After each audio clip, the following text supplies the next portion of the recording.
Hello friends, हमारी channel Hindi सरल शिक्षण में आपका हार्दिक स्वागत है। आज हम हिंदी व्याकरण का 10वां चैप्टर जिसमें काल के प्रकार की चर्चा इस वीडियो में देखेंगे, जिसमें 3 प्रकार के काल भूतकाल, वर्तमान काल और भविष्यत काल की चर्चा इस वीडियो में संपूर्ण देखेंगे। अगर आपने हमारे चैनल को सब्सक्राइब नहीं किया है तो सब्सक्राइब बटन पर क्लिक कीजिए और बाजू पे दिए गए बेल आइकन पर क्लिक कीजिए, जिससे हमारे नए वीडियो की अपडेट आपको मिलती रहे। हिंदी व्याकरण काल के प्रकार। काल की परिभाषा पहले हम देखते हैं। व्याकरण में क्रिया के होने वाले समय को काल कहते हैं। काल 3 प्रकार के होते हैं। 1 भूतकाल, 2 वर्तमान काल और 3 भविष्यत काल। पहला देखेंगे भूतकाल। वाक्य में प्रयुक्त क्रिया के जिस रूप से बीते समय भूत में क्रिया का होना पाया जाता है, अर्थात क्रिया के व्यापार की समाप्ति बतलाने वाले रूप को भूतकाल कहते हैं।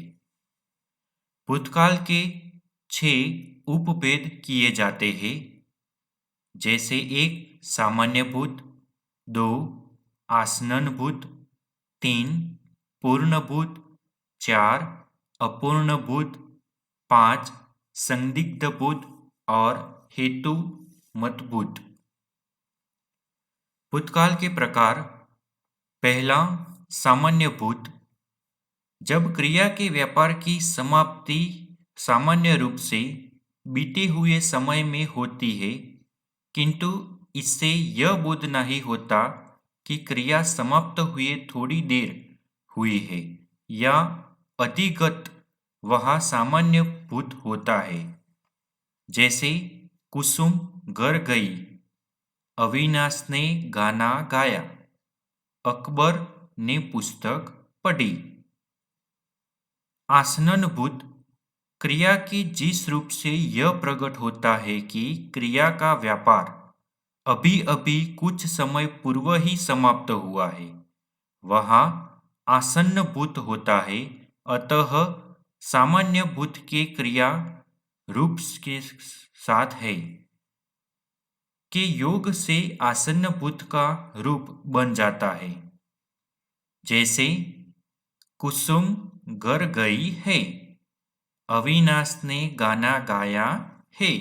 तो अभी अभी जो समय के पूर्व समाप्त हुआ हो उसे बताता हो, उसे आसन्न भूत कहते हैं। आगे देखेंगे भूतकाल के प्रकार। पूर्ण भूत क्रिया के जिस रूप से यह प्रकट होता है कि क्रिया का व्यापार बहुत समय पूर्व समाप्त हो गया था, अतः सामान्य भूत क्रिया के साथ था, थी, थे लगने से काल पूर्ण भूत बन जाता है, किंतु थी के पूर्व ई ही रहती है, ई नहीं। यथा भूपेंद्र सिरोही गया था, नीता ने खाना खाया था। तो जो क्रिया बहुत समय पूर्व समाप्त हो गई हो उसे बताने के लिए पूर्णभूत होता है। अपूर्णभूत क्रिया के जिस रूप से यह ज्ञात हो कि उसका व्यापार भूतकाल में अपूर्ण रहा, अर्थात निरंतर चल रहा था, तथा उसकी समाप्ति का पता नहीं चलता है, वह अपूर्ण भूत होता है। इसमें धातु और क्रिया के साथ रहा है, रही है, रहे हैं या ता, था, तिथि, ते थे आदि आते हैं। यथा हेमंत पुस्तक पढ़ता था, वर्षा गाना गा रही थी। तो जैसे अपूर्ण भूत के उदाहरण है। भूतकाल के प्रकार में आगे देखेंगे संदिग्ध भूत क्रिया के जिस भूतकालिक रूप से उसके कार्य व्यापार होने के विषय में संदेह प्रकट हो उसे संदिग्ध भूत कहते हैं। सामान्य भूत की क्रिया के साथ होगा, होगी, होंगे लगने से संदिग्ध भूत का रूप बन जाता है। जैसे अनवर गया होगा, शबनम खाना बना रही होगी।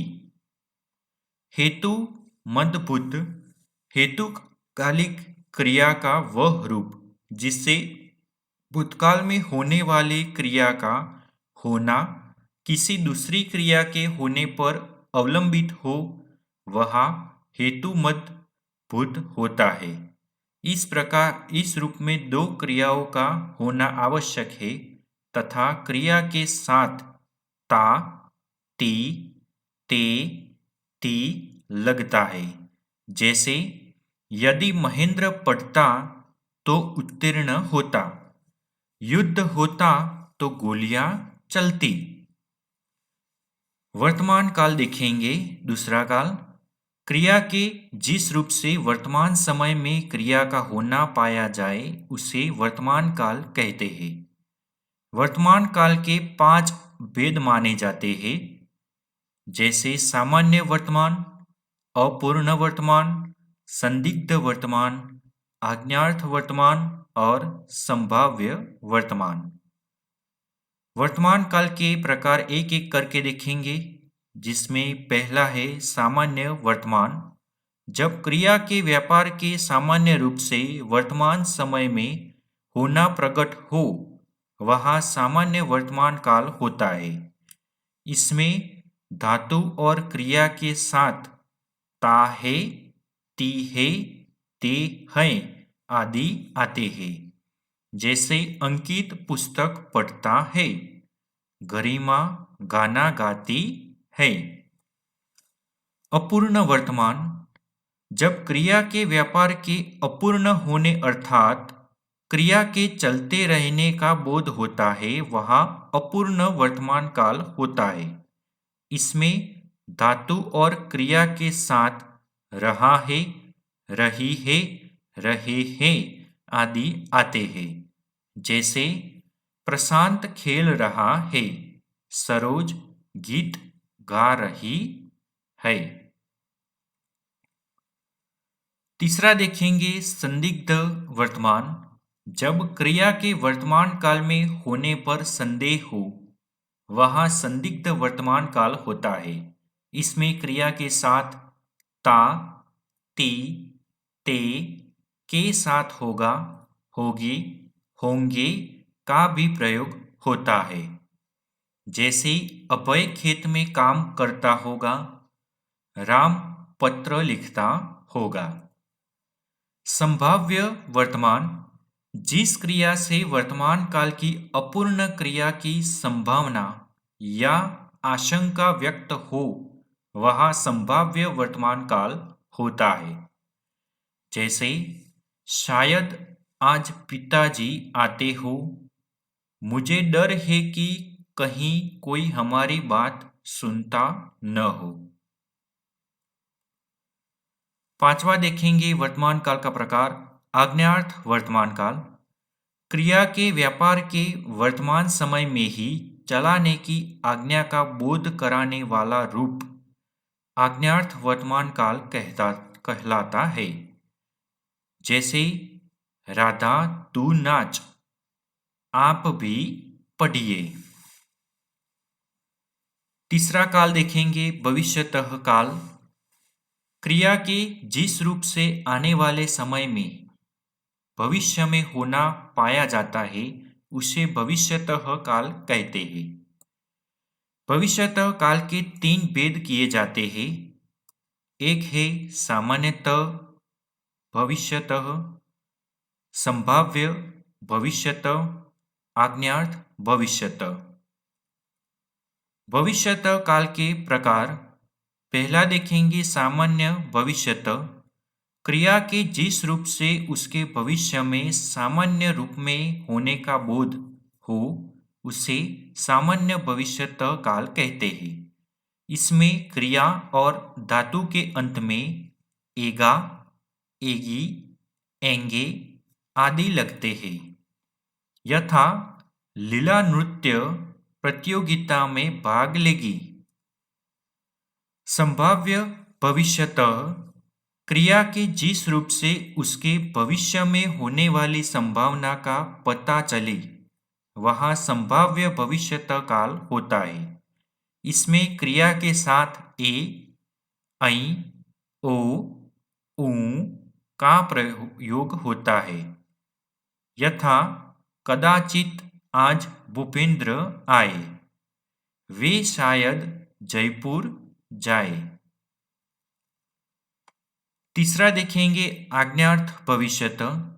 किसी क्रिया व्यापार के आगामी समय में पूर्ण करने की आज्ञा प्रकट करने वाले रूप को आज्ञार्थ भविष्यत काल कहते हैं। इसमें क्रिया के साथ ईएगा लगता है। जैसे आप वहाँ अवश्य जाइएगा। तो आज हमने हिंदी व्याकरण में काल के 3 प्रकार देखेंगे, जिसमें भूतकाल, वर्तमान काल और भविष्यत काल। अगर आपको हमारा वीडियो अच्छा लगा है तो हमारे वीडियो को लाइक करें, शेयर करें और कमेंट करें। और ऐसे ही हिंदी व्याकरण के कई सारे वीडियो पाने के लिए हमारी चैनल हिंदी सरल शिक्षण को सब्सक्राइब करें।